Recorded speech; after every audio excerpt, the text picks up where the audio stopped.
사실 내 아들이 별네개라는데. 할머니 별 4개가 어디 개 이름인 줄 알아? 이건 또 무슨 비린내야? 아면에 안 되니까 좀 가라고요. 일생을 자식을 위해 희생한 부모라면 오늘의 사연이 가슴을 크게 울리실 겁니다. 대한민국 최고 권력자인 별넷 합참의장하지만 그는 까맣게 모르고 있었습니다. 자신의 어머니가 아들 앞길 막을까봐. 군부대에서 흙 묻은 굴비구이를 손에 준 채 쫓겨나 피눈물을 가슴속에 묻었다는 것을요.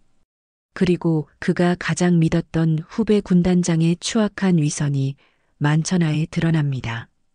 이 모든 진실이 밝혀진 순간 그의 분노는 하늘을 찔렀습니다.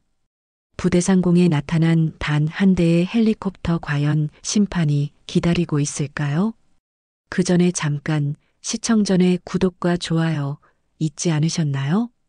꼭 한번 눌러주시면 당신의 하루에 기분 좋은 행운이 찾아올 거예요. 이른 새벽 부산 자갈치 시장은 벌써부터 활기가 넘쳤습니다. 갈매기 울음소리와 함께 물비린내가 코끝을 스치는 가운데 윤복래 할머니는 50년간 지켜온 자신의 생선가게 앞에 섰습니다.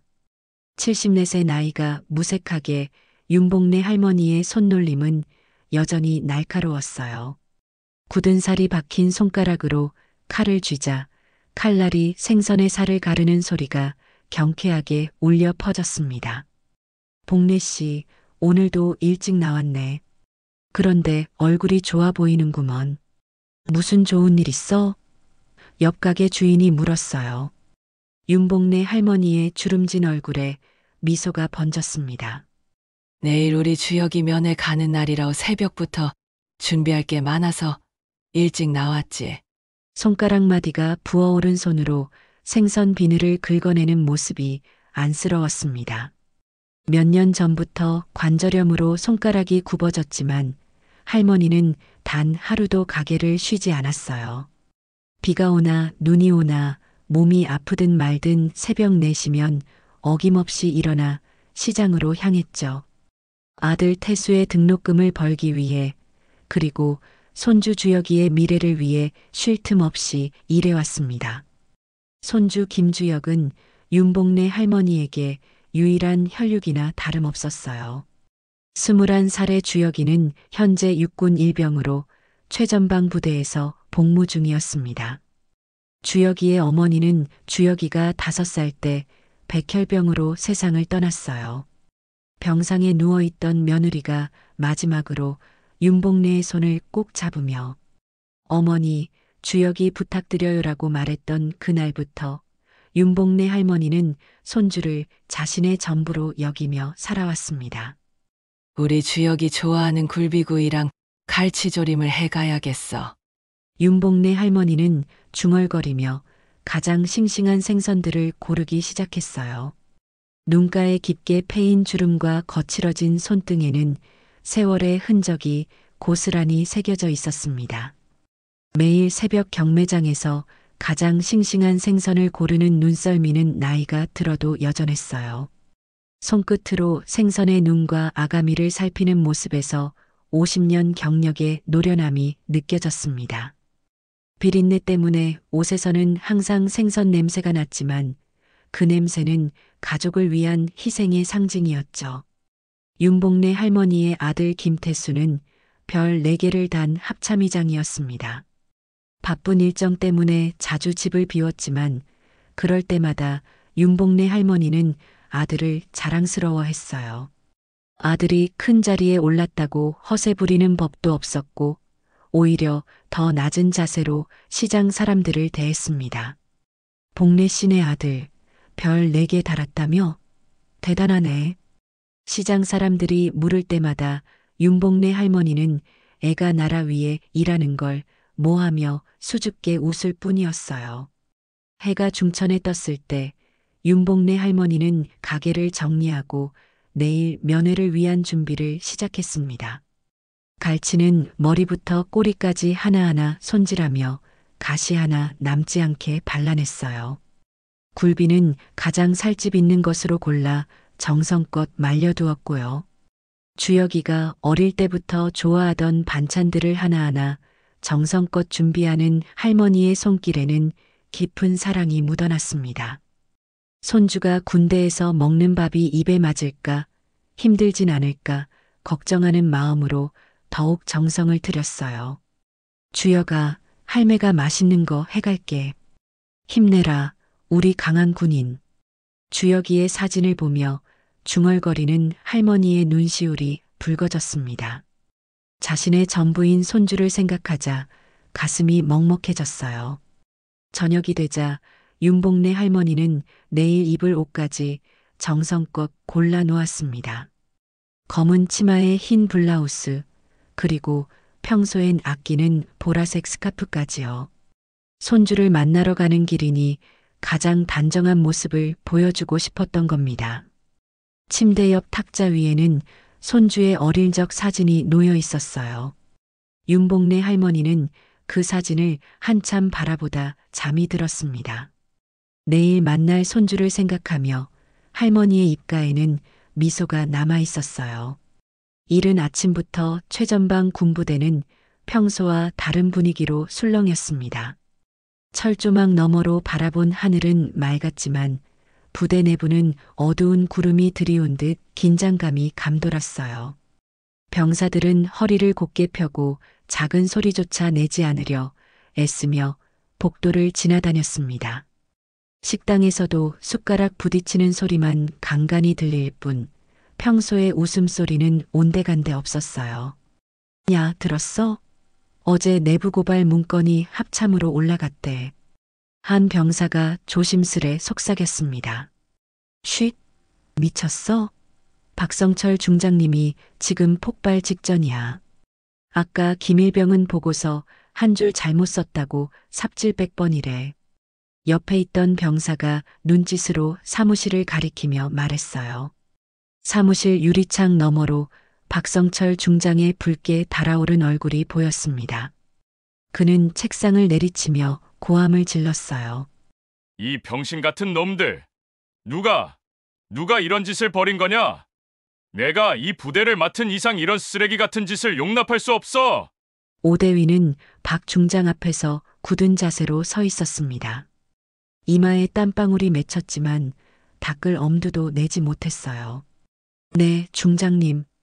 모든 병력을 동원해 조사하고 있습니다. 오늘 면회도 전면 통제했습니다. 면회? 누가 면회를 허락했어? 당장 취소해. 한 마리의 파리도 이 부대에 들이지 마. 알겠나? 박 중장은 서류 뭉치를 바닥에 집어던졌습니다. 종이가 흩어지자 병사들이 급히 주워 담았어요. 놔두고 나가. 내가 언제 주우라고 했어? 당장 내 앞에서 사라져. 박 중장의 고함에 병사들이 도망치듯 사무실을 빠져나갔습니다. 한편 윤복래 할머니는 새벽 5시에 일어나 목욕탕부터 다녀왔어요. 손주를 만나러 가는 날이니 깨끗한 모습을 보여주고 싶었던 겁니다. 특히 생선 비린내가 날까 걱정돼서 평소보다 더 꼼꼼히 몸을 씻었습니다. 아이고, 내 손에서 생선 냄새가 안 빠지네. 윤복래 할머니는 손을 비누로 3번이나 문질렀어요. 50년간 생선을 만져온 손에서는 아무리 씻어도 은은한 비린내가 났습니다. 결국 레몬즙으로 손을 씻고 향수까지 살짝 뿌렸어요. 우리 주혁이가 할매 냄새 난다고 싫어할까봐. 할머니는 거울 앞에서 한숨을 내쉬었습니다. 버스를 타고 부대로 향하는 내내 윤복래 할머니는 보온통을 무릎 위에 올려놓고 정성스레 쓸어내렸어요. 손주가 좋아하는 굴비구이와 갈치조림을 새벽부터 준비했습니다. 특별히 비린내가 적게 나도록 생강과 청주를 넉넉히 넣었고 양념도 손주 입맛에 딱 맞게 조절했어요. 주혁이 보면 얼마나 좋아할까? 할머니의 입가에 미소가 번졌습니다. 구불구불한 산길을 오르는 버스 안에서도 그 미소는 지워지지 않았어요. 마침내 부대 앞에 도착한 윤복래 할머니는 보온통과 작은 보따리를 들고 면회소로 향했습니다. 다리가 아팠지만 손주를 만날 생각에 아픔 따위 느껴지지 않았어요. 초소에서는 젊은 초병이 굳은 표정으로 서 있었습니다. 윤복래 할머니가 다가가자 그는 당황한 기색을 감추지 못했어요. 저 할머니, 오늘은 면회가 전면 취소되었습니다. 초병이 조심스럽게 말했습니다. 윤복래 할머니는 귀가 잘 들리지 않아 다시 물었어요. 뭐라고? 이 할미가 귀가 잘 안 들려서 그러니 다시 말해주겠니? 면회가 안 됩니다. 초병이 조금 더 큰 소리로 말했어요. 그의 목소리에는 안타까움이 묻어났습니다. 윤복래 할머니는 난처한 표정을 지었어요. 아이고, 그럴 수는 없지. 내가 새벽부터 준비해서 멀리서 왔어. 우리 주혁이가 기다릴 텐데. 이것 좀 전해주면 안 되겠니? 주혁이가 좋아하는 굴비구이란다. 초병은 난감한 표정으로 상관에게 시선을 돌렸습니다. 다른 젊은 군인들도 할머니를 어떻게 대해야 할지 몰라 서로 눈치만 보고 있었어요. 한 병사는 몰래 중대장실로 달려가 상황을 보고했습니다. 그때 오대위가 성큼성큼 걸어 나왔어요. 그의 얼굴은 이미 분노로 일그러져 있었습니다. 뭐 하는 거야? 지금 면회 금지령이 내려진 거 모르나? 윤복래 할머니는 깜짝 놀라 뒤로 한 걸음 물러섰습니다. 그러나 포기하지 않고 보온통을 내밀었어요. 이것만이라도 우리 주혁이한테 전해주세요. 굴비구이인데 주혁이가 제일 좋아하는 거예요. 새벽부터 비린내 안 나게 정성껏 만들었어요. 그 말이 오대위의 화를 더 돋웠습니다. 흑, 비린내. 그는 코를 움켜쥐며 얼굴을 찡그렸어요. 비린내 나는 음식을 왜 자꾸 들이대냐? 당신에게서도 비린내가 진동하는군. 지금 부대가 어떤 상황인지 모르십니까? 당장 돌아가세요. 윤복래 할머니의 얼굴이 하얗게 변했습니다. 새벽부터 몸을 깨끗이 씻고 생선 냄새 안 나게 향수까지 뿌렸는데 그 말이 가슴을 찔렀어요. 평생 생선을 팔며 가족을 부양해온 그 손에서 나는 비린내가 이제는 부끄러운 것이 되었습니다. 그 순간 윤복래 할머니의 손에서 보온통이 바닥으로 떨어졌어요. 뚜껑이 열리며 정성스레 구운 굴비가 바닥에 나뒹굴었습니다. 할머니는 떨리는 손으로 주워 담으려 했지만 오대위가 발로 차버렸어요. 더러워. 당장 치워. 이런 냄새나는 것이 우리 부대에 들어올 수 없어. 윤복래 할머니의 눈에 눈물이 고였습니다. 손주를 위해 새벽부터 준비한 음식이 바닥에 떨어져 망가진 모습을 보니 가슴이 미어졌어요. 그러나 더 아픈 것은 비린내라는 말이었습니다. 그 비린내로 아들을 대학까지 보내고 손주를 키워냈는데 죄송합니다. 방해했네요. 윤복래 할머니는 떨리는 목소리로 말했습니다. 구부정한 등이 더 구부러지는 것 같았어요.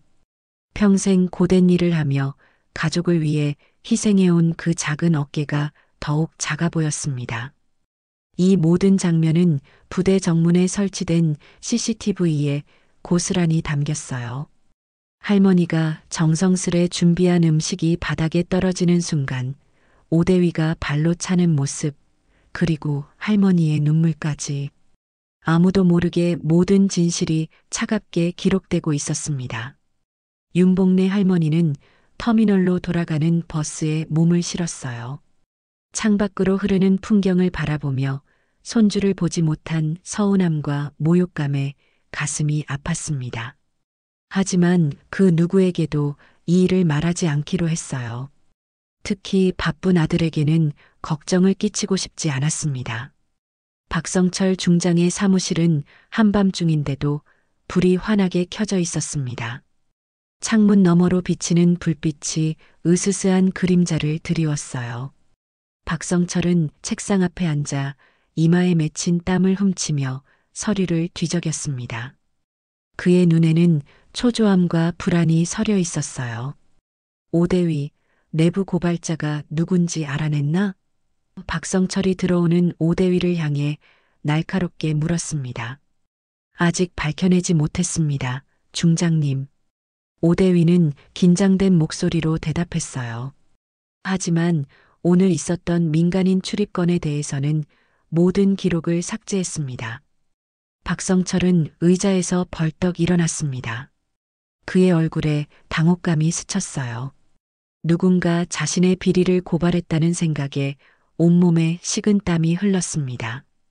출세를 위해 그동안 저질러온 일들이 하나하나 떠올랐어요. 병사들의 휴가비를 착복하고 군납비리에 연루되고 부하 장교들에게 뇌물을 강요한 일까지. 민간인이라고? 누구? 그의 목소리가 사무실 안에 울려 퍼졌습니다. 오대위가 눈을 내리깔며 말했어요. 오늘 면회 온 할머니 한 분이었습니다. 김주혁 일병의 할머니셨는데. 박성철의 얼굴이 창백해졌습니다. 그는 잠시 숨을 고르더니 낮은 목소리로 물었어요. 김주혁? 합참의장 김태수의 아들 말이냐? 오대위는 고개를 끄덕였습니다. 네, 맞습니다. 면회를 거절했는데 과정에서 약간의 불미스러운 일이 있었습니다. 박성철의 주먹이 책상을 내리쳤어요. 책상 위의 펜과 서류들이 바닥으로 흩어졌습니다. 그의 얼굴이 분노로 일그러졌어요. 이 멍청한 자식, 네가 무슨 짓을 했는지 알기나 해? 박성철은 오대위의 앞으로 성큼 다가가 고함을 질렀습니다. 합참의장의 어머니를 그냥 면회 거절한 게 아니라 불미스러운 일까지 벌였다고? 내 앞날이 망하는군. 오대위는 머리를 숙인 채 꼼짝도 하지 않았어요. 지시대로만 행동했을 뿐인데 이제 와서 모든 책임을 자신에게 돌리는 상관의 태도에 억울함이 치밀었지만 그는 평소처럼 침묵했습니다. 군 생활 내내 시키는 대로만 하며 살아왔고 지금도 다르지 않았어요. 그 할머니를 어떻게 대했어? 박성철이 낮은 목소리로 물었습니다. 오대위는 기계적으로 대답했어요. 중장님의 지시대로 면회를 거절했습니다. 규정에 따라 행동했을 뿐입니다. 어떻게, 오대위, 어떻게 대했냐고. 박성철이 오대위의 멱살을 잡았습니다. 그의 얼굴이 오대위의 코앞까지 다가왔어요. 술냄새와 분노가 뒤섞인 숨결이 느껴졌습니다. 오대위의 목덜미가 땀으로 흥건해졌어요. 그는 여전히 기계적인 목소리로 말했습니다. 할머니가 가져온 음식이 바닥에 떨어졌고 제가 그것을 발로 차는 바람에 이런 제 길. 박성철은 멱살을 놓고 벽을 주먹으로 쳤습니다. 벽에 가벼운 균열이 생겼어요. 그의 눈에는 광기와 공포가 교차했습니다. 내 놈이 날 망치게 생겼어. CCTV는 확인했나? 아직 확인하지 못했습니다. 오대위가 기계적으로 대답했습니다. 당장 가서 모든 영상을 삭제해. 지금 당장. 오대위는 고개를 끄덕이고 곧바로 방을 나섰습니다. 그에게는 상관의 명령이 전부였어요. 옳고 그름을 따질 위치가 아니었습니다. 그저 시키는 대로만 하면 됐죠. 박성철은 의자에 털썩 주저앉았습니다. 손끝이 떨리는 그는 서랍에서 위스키 병을 꺼내 한 모금 들이켰어요. 위스키가 목을 타고 내려가며 잠시 열기가 느껴졌지만 곧 더 큰 공포가 밀려왔습니다. 이제 내 별은 끝장이야. 박성철은 중얼거렸습니다. 그는 창밖을 바라보며 자신의 미래가 어둠 속으로 사라지는 것을 느꼈어요. 그때 전화벨이 울렸습니다. 발신자 표시를 확인한 박성철의 얼굴이 더욱 하얗게 변했어요. 합참의장실이라는 글자가 반짝였습니다. 그의 손이 전화기 위에서 잠시 떨렸어요. 벨소리가 사무실 안을 가득 채웠습니다. 마침내 그는 깊은 숨을 들이쉬고 전화를 받았어요. 네, 합참의장님. 박성철 중장입니다. 박 중장. 김태수의 목소리는 차분했습니다. 오늘 우리 어머님이 부대에 면회 다녀오셨다고 하던데 혹시 무슨 일 있었나? 박성철의 이마에 식은땀이 흘렀어요. 전화기를 쥔 손에 힘이 들어갔습니다. 잠시 망설이다 그는 거짓말을 선택했습니다. 아, 네.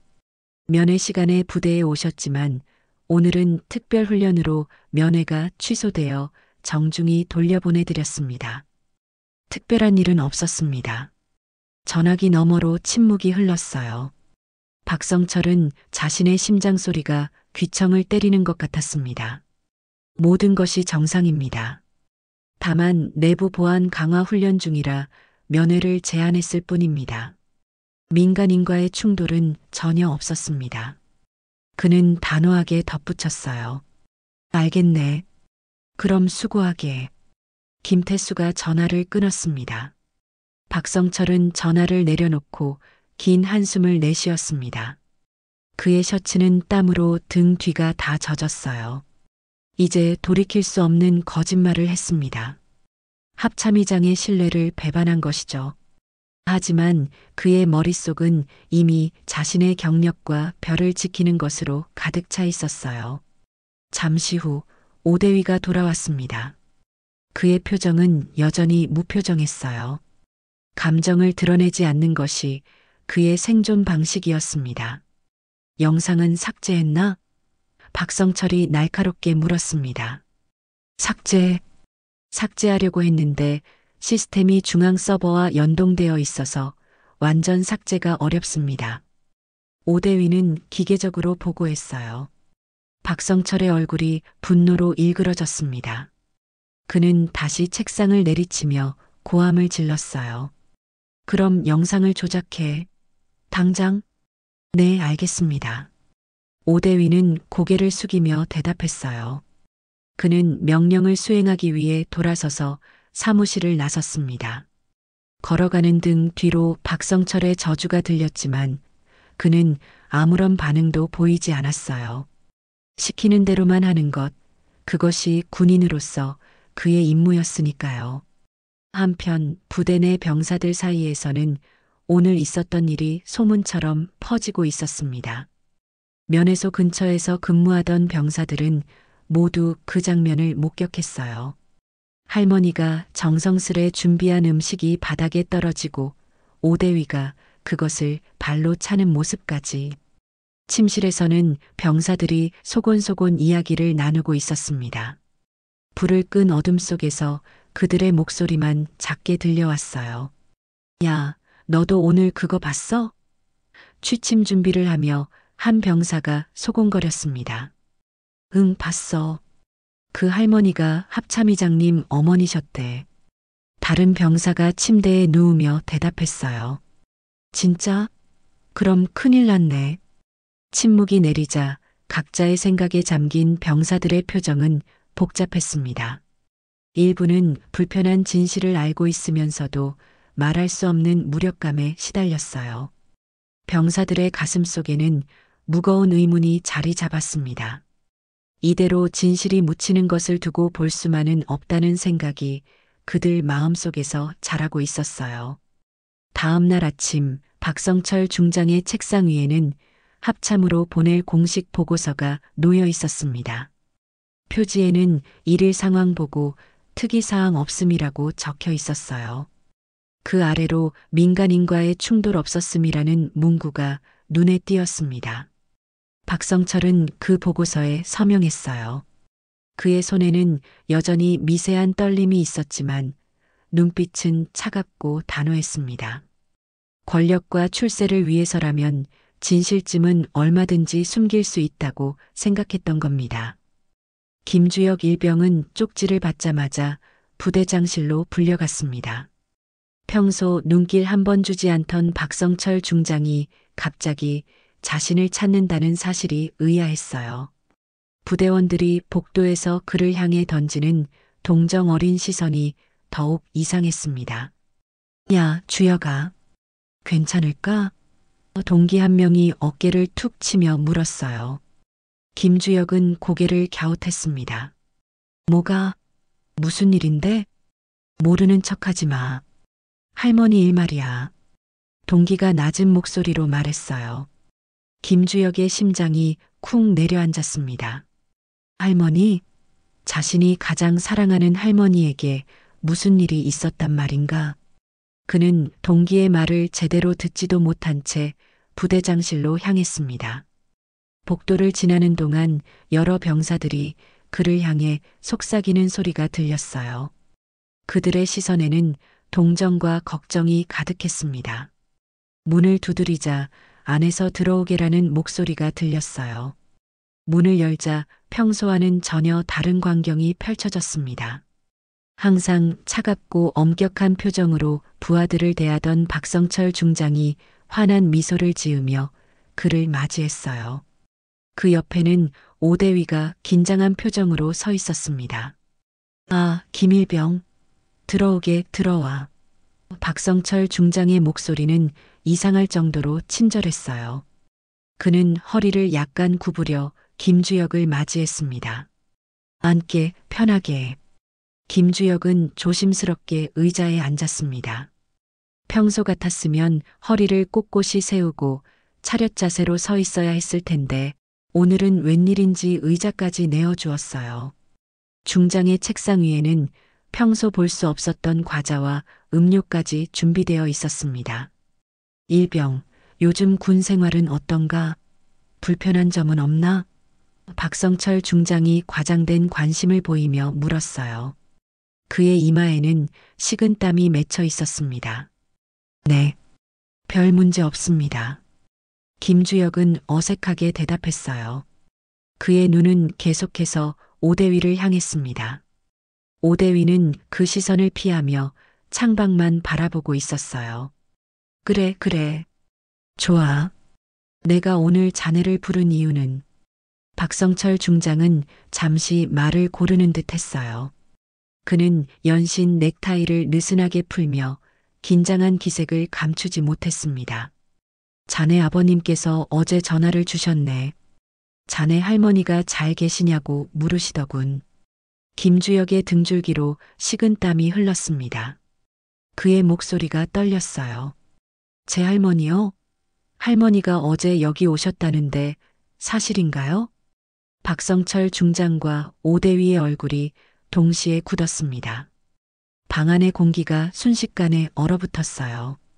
중장의 눈빛이 날카로워졌고 오대위는 마치 자신의 발가락이 세상에서 가장 흥미로운 것처럼 바닥만 쳐다보았습니다.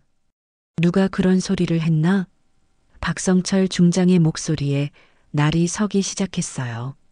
김주혁은 한순간 주저했지만 곧 용기를 내어 말했습니다. 방금 복도에서 동기가 말했습니다. 할머니가 오셨는데 오대위가 뭔가를 했다고요. 박성철 중장은 오대위에게 날카로운 시선을 던졌습니다.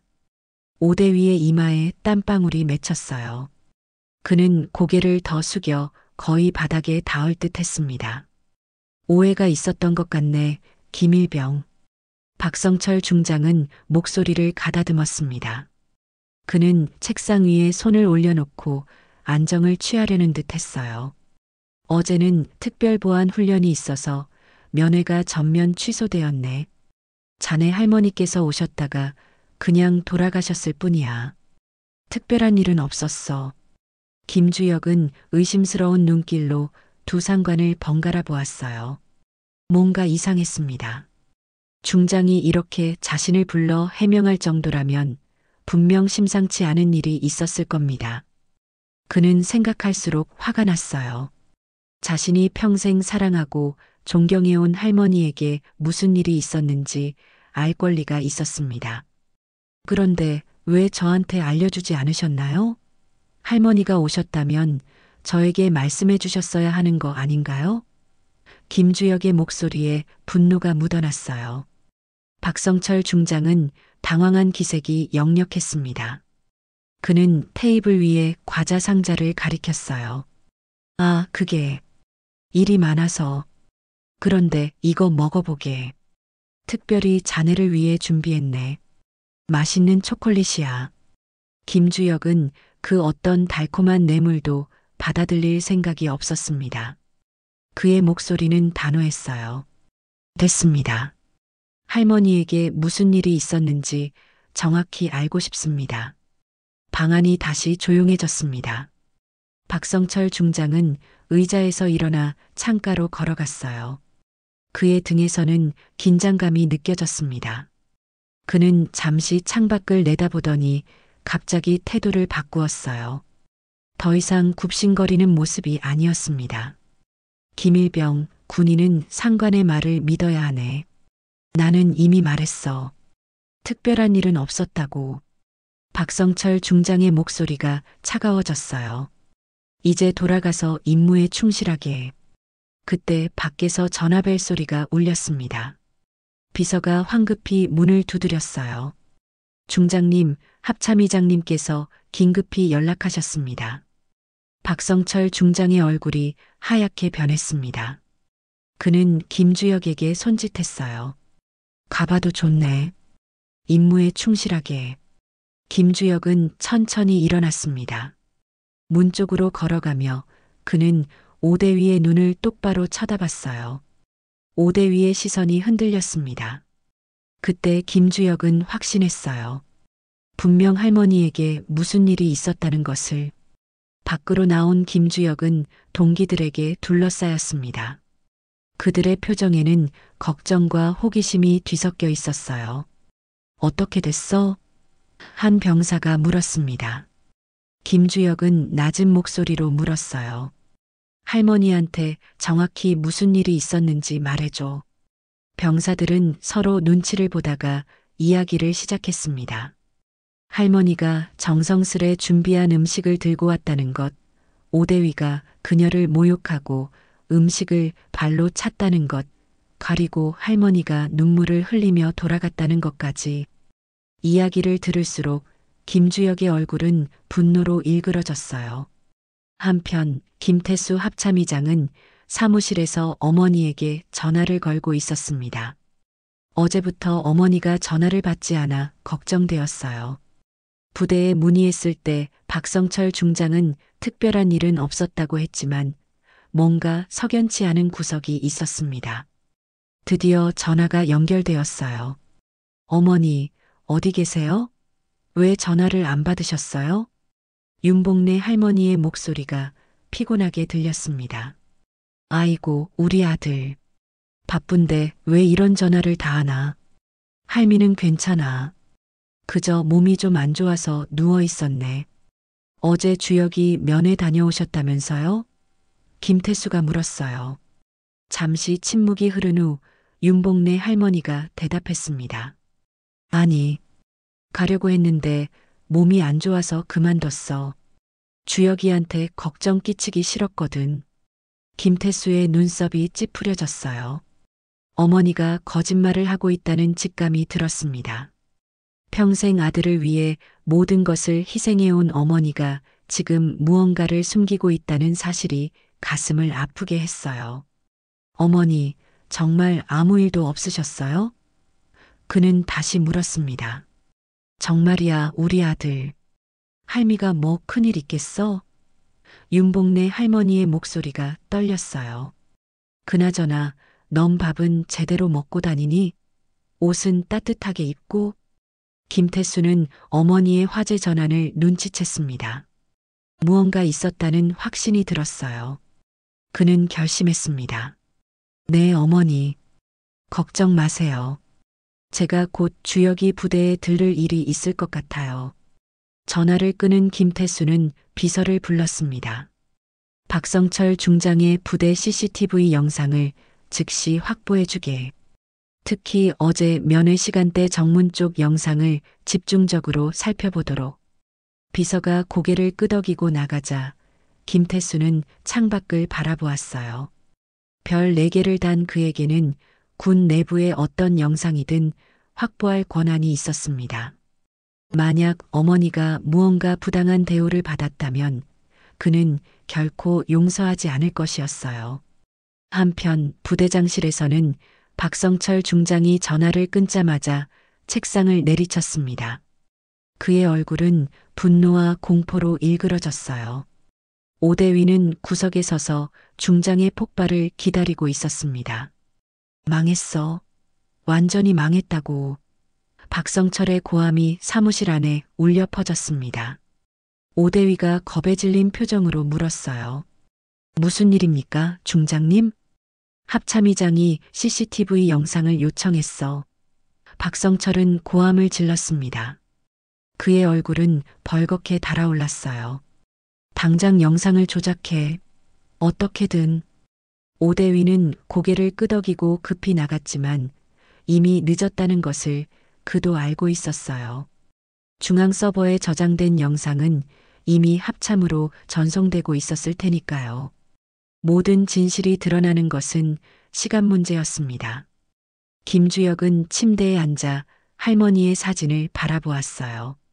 평생 자신을 위해 희생해온 할머니가 부대 앞에서 모욕을 당했다니. 그는 주먹을 꽉 쥐었습니다. 언젠가는 반드시 갚아주리라 다짐했어요. 하지만 지금은 아버지를 믿고 기다려야 할 때였습니다. 별 4개를 단 아버지라면 반드시 진실을 밝혀줄 테니까요. 합참본부 대회의실은 정막에 휩싸여 있었습니다. 벽면 대형 스크린에 떠오른 영상 속에서는 윤복래 할머니가 굴비구이 보온통을 들고 부대 앞에 서 있었어요. 스크린에 모든 이목이 집중된 가운데 유일하게 김태수 합참의장의 숨소리만이 가득했습니다.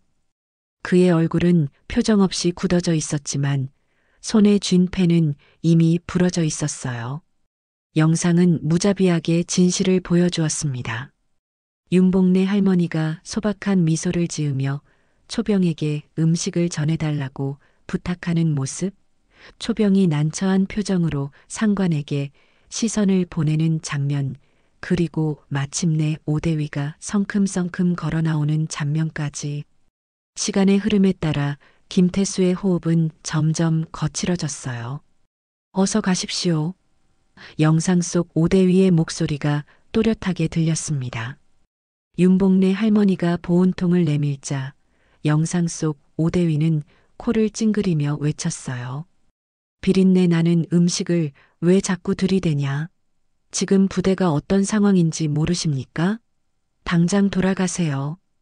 보온통이 할머니의 손에서 떨어지는 순간 회의실 안의 공기는 더욱 무거워졌습니다. 영상 속에서 바닥에 흩어진 굴비구이를 오대위가 발로 차는 모습이 선명하게 보였어요. 윤복래 할머니의 눈에 맺힌 눈물이 카메라에 포착되었고 구부정한 어깨로 돌아서는 그 뒷모습은 김태수의 가슴을 찢어놓았습니다. 파일을 정지하게. 김태수의 목소리는 얼음처럼 차가웠어요. 참모들은 숨소리조차 내지 않았습니다. 김태수가 자리에서 일어나 천천히 스크린 앞으로 걸어갔어요. 그는 화면 속 어머니의 눈물 젖은 얼굴을 가만히 바라보았습니다. 50년간 생선가게에서 일하며 자신을 키워온 어머니의 주름진 얼굴에 서린 슬픔이 그의 가슴을 후벼 팠어요.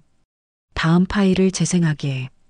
김태수가 자리로 돌아와 앉으며 지시했습니다. 비서가 조심스럽게 말했어요. 다음은 박성철 중장과 오대위의 사무실 대화 녹음입니다. 재생하게. 김태수의 턱 근육이 꿈틀거렸습니다. 녹음기에서는 박성철의 목소리가 흘러나왔어요. 오해가 있었던 것 같네, 김일병. 어제는 특별보안 훈련이 있어서 면회가 전면 취소되었네. 자네 할머니께서 오셨다가 그냥 돌아가셨을 뿐이야. 특별한 일은 없었어. 김태수의 눈에서 불꽃이 일었습니다. 그가 아들에게까지 거짓말을 하고 있었어요. 녹음은 계속 이어졌고 마침내 박성철과 자신의 통화 내용이 재생되었습니다. 아, 네. 면회 시간에 부대에 오셨지만 오늘은 특별훈련으로 면회가 취소되어 정중히 돌려보내드렸습니다. 특별한 일은 없었습니다. 그 다음으로 들려온 목소리는 더욱 충격적이었어요. 망했어. 완전히 망했다고. 합참의장이 CCTV 영상을 요청했어. 당장 영상을 조작해. 어떻게든. 녹음이 끝나자 회의실은 완전한 정적에 빠졌어요. 김태수는 천천히 일어났습니다. 그의 눈빛은 이미 결심한 바가 있었어요. 모두 나가주게. 그의 목소리는 낮았지만 단호했습니다. 참모들이 하나둘 자리를 뜨자 김태수는 창가로 걸어갔어요. 그는 잠시 서울의 전경을 내려다보았습니다. 별 넷을 단자리에 오르기까지 그는 항상 원칙과 인간성을 중요시했어요. 그것이 어머니가 가르쳐준 가치였습니다. 어머니, 생각만 해도 가슴이 아팠습니다. 50년간 생선가게에서 손에 굳은 살이 박히도록 일하며 자신을 키워온 어머니, 그 손에서 나는 비린내는 김태수에게 가장 편안한 향기였어요. 그런 어머니가 지금 아들을 걱정시키지 않으려고 모욕당한 사실조차 숨기고 있다니. 김태수는 다시 책상으로 돌아와 전화기를 들었어요. 어머니와 통화 연결해주게. 잠시 후 윤복래 할머니의 목소리가 수화기 너머로 들려왔습니다. 여보세요, 우리 아들? 어머니, 오늘 저녁에 뵐게요. 제가 직접 찾아뵙겠습니다. 김태수는 최대한 평온한 목소리를 유지하려 노력했어요. 아이고, 바쁜데 무슨. 할미는 괜찮아. 윤복래 할머니의 목소리에는 여전히 아들을 걱정하는 마음이 가득했습니다. 꼭 뵙고 싶어요, 어머니. 오늘 일찍 끝내고 갈게요. 김태수는 단호하게 말했어요. 전화를 끄는 김태수는 책상 위 서류를 집어들었습니다. 박성철 중장의 이력서와 그동안 제기되었던 비리 의혹 보고서였어요. 그동안 확실한 증거가 없어 조치를 취하지 못했던 사안들이었습니다. 이제 그것들을 더 이상 묵과할 수 없었어요. 비서실장을 불러주게. 김태수가 인터폰으로 지시했습니다. 비서실장이 들어오자 김태수는 결연한 표정으로 말했어요. 박성철 중장에 대한 비리 조사를 즉시 개시하게. 특히 군납비리와 병사 휴가비 착복 의혹을 집중적으로 살펴보도록 하게. 그리고 5대위의 이력 조사도 병행하게. 네, 합참의장님. 바로 진행하겠습니다. 비서실장은 고개를 숙이고 물러났어요. 김태수는 다시 한번 CCTV 영상을 재생했습니다. 그의 눈은 어머니의 모습에 고정되어 있었어요. 평생 고생만 하신 어머니가 이런 대우를 받았다는 사실이 그의 가슴을 더욱 아프게 했습니다. 특히 비린내라는 말이 계속 귓가에 맴돌았어요. 그 비린내는 어머니가 가족을 위해 희생한 흔적이었습니다. 그것을 모욕하는 것은 어머니의 인생 전체를 모욕하는 것과 다름없었어요. 김태수는 창밖을 바라보며 깊은 숨을 내쉬었습니다. 그의 눈빛에는 결의가 서려 있었어요. 그는 어머니의 명예를 되찾아드리기로 결심했습니다. 동시에 군 내부의 부조리도 바로잡을 기회였어요. 이번 사건을 계기로 군 기강을 확립하고 인간 존중의 문화를 심어야 했습니다. 대통령실에 연락하게. 박성철 중장관에 대해 논의할 필요가 있다고 전해주게. 김태수는 결단력 있게 지시했어요. 그의 목소리에는 더 이상 망설임이 없었습니다. 진실을 확인한 이상, 이제는 행동해야 할 때였어요. 어머니의 굽은 등과 눈물 어린 얼굴을 생각하니 가슴이 미어졌습니다. 그는 별 4개를 단 합참의장으로서가 아니라 한 아들로서 어머니의 존엄을 지켜드려야 했습니다. 차량 준비하게. 오늘 일정은 모두 조정하고 어머니 댁으로 가겠네. 김태수가 마지막 지시를 내렸어요.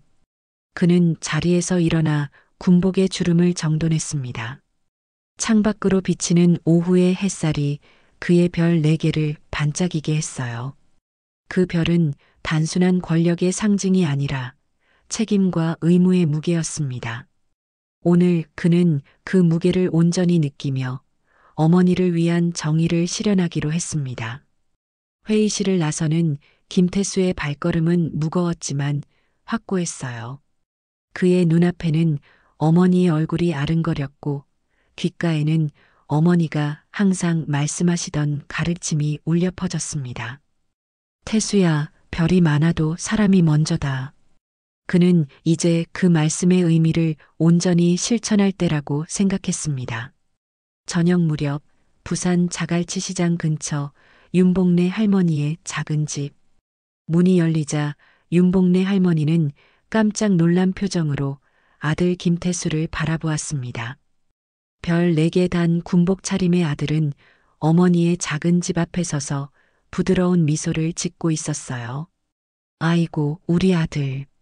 갑자기 웬일이래? 윤복래 할머니의 눈가에 주름이 더 깊게 패였습니다.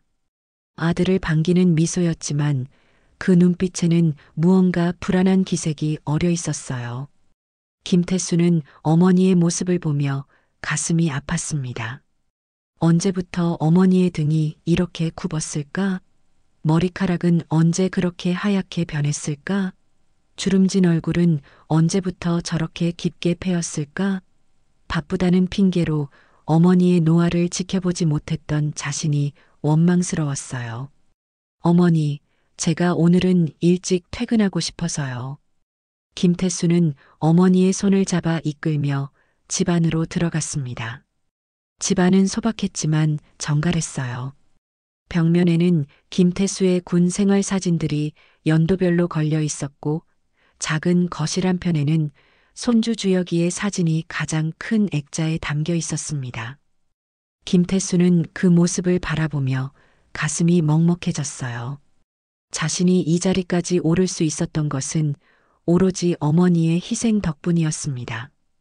윤복래 할머니는 부엌으로 향하며 분주히 움직였어요. 저녁은 먹었어? 내가 금방 차려줄게. 김태수는 어머니의 뒷모습을 바라보았습니다.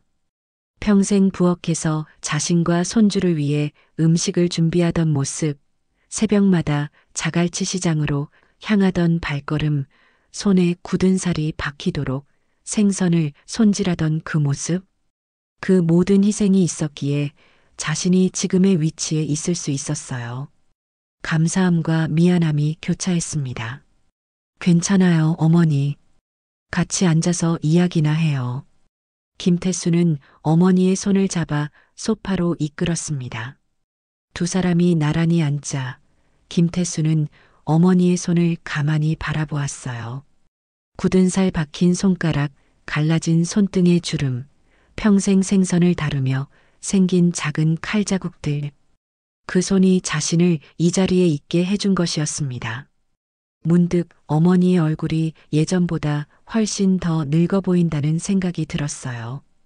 별 4개를 달기 위해 달려오는 동안 어머니의 백발과 주름은 그만큼 더해갔던 것입니다. 어머니, 어제 주혁이 면회는 어떠셨어요? 김태수가 조심스럽게 물었습니다. 윤복래 할머니의 눈빛이 흔들렸어요. 그녀는 잠시 입술을 깨물더니 시선을 돌렸습니다. 떨리는 손으로 앞치마 자락을 만지작거리며 대답했어요. 아, 그게 할미가 몸이 안 좋아서 그냥 돌아왔어. 주혁이는 못 봤어. 김태수는 가슴이 찢어지는 듯 했지만 표정을 감추었습니다. 이미 CCTV 영상을 통해 모든 진실을 알고 있었지만 어머니가 애써 사실을 감추는 모습에 더 마음이 아팠어요. 하지만 그는 어머니가 더 마음 아파할까봐 아는 체 하지 않기로 했습니다. 어머니의 마음을 더 아프게 하고 싶지 않았어요. 그러셨군요. 어머니, 몸은 괜찮으세요? 김태수는 마치 아무것도 모르는 것처럼 자연스럽게 물었습니다. 윤복래 할머니는 안도의 한숨을 내쉬는 듯 했어요. 그녀는 고개를 끄덕이며 미소 지었습니다. 이제 괜찮아. 걱정하지 마. 그보다 너는 밥은 제대로 먹고 다니니? 군복이 전보다 헐렁해 보이는구먼. 김태수는 어머니의 손을 꼭 잡았어요. 평생 자신을 걱정하던 어머니의 마음이 느껴졌습니다. 그 어떤 상황에서도 자신보다 아들을 먼저 생각하는 어머니의 마음이 더욱 짠하게 다가왔어요. 어머니, 오늘은 제가 어머니 음식이 너무 먹고 싶었어요. 굴비구이 해주실래요? 윤복래 할머니의 눈이 잠시 흔들렸지만 곧 환한 미소를 지었습니다. 그래, 우리 아들이 굴비구이를 먹고 싶대. 금방 해줄게. 김태수는 어머니가 부엌으로 향하는 뒷모습을 바라보았어요. 굴비라는 말에 어머니의 표정이 순간 어두워졌다가 다시 밝아진 것을 놓치지 않았습니다. 어제 일을 떠올렸을 테지만 아들 앞에서는 아무렇지 않은 척하는 어머니의 강인함이 가슴을 쳤어요.